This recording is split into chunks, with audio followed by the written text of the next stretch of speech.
Living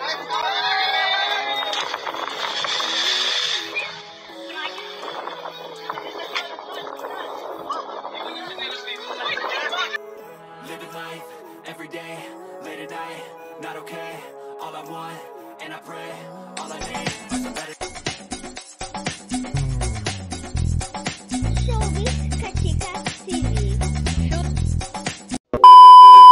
Hello mga kachika! Noong nakaraang Semana Santa nga ay talaga namang naging usap-usapan nga sa social media ang pagdayo nga ng magkaibigan na si Daniel Padilla at Anthony Jennings sa isla ng Siquijor, kung saan talaga naman ang mga netizens ay hindi nga magkamayaw dahil may artista na naman ngang dumating sa kanilang isla. Very humble nga si Daniel Padilla at talaga namang tuwang-tuwa nga ang lahat dahil ang nag-iisang Daniel Padilla nga ay nasa harapan nga nila at very approachable nga din ito at the same time. Samantala si Anthony Jennings naman, marami nga talaga sa mga netizens at sa mga fans ng Maton na nagsasabi na medyo mahiyain daw pala si Anthony Jennings.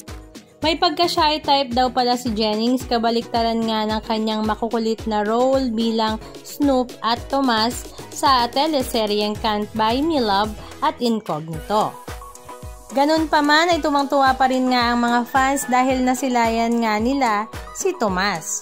Samantala, katulad nga ni Ann Curtis, si Tomas nga or Anthony Jennings ay tumalon nga rin sa Lagdoong Beach, kung saan ito nga ay 30 feet ang taas. Pero hindi nga katulad ni Ann Curtis, siya nga ay basta na lang tumalon at hindi naman nag-floating.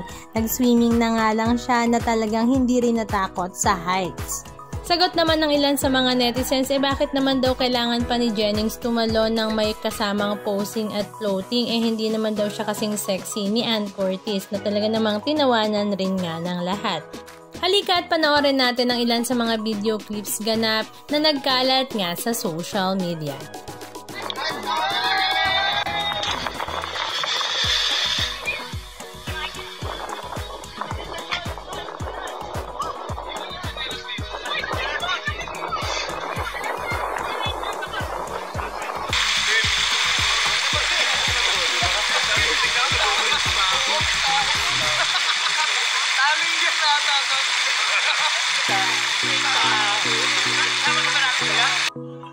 Hi, Anthony!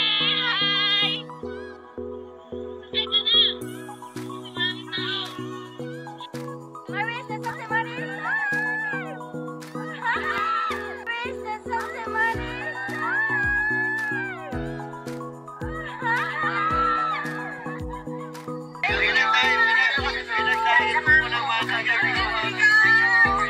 Hey, thank you!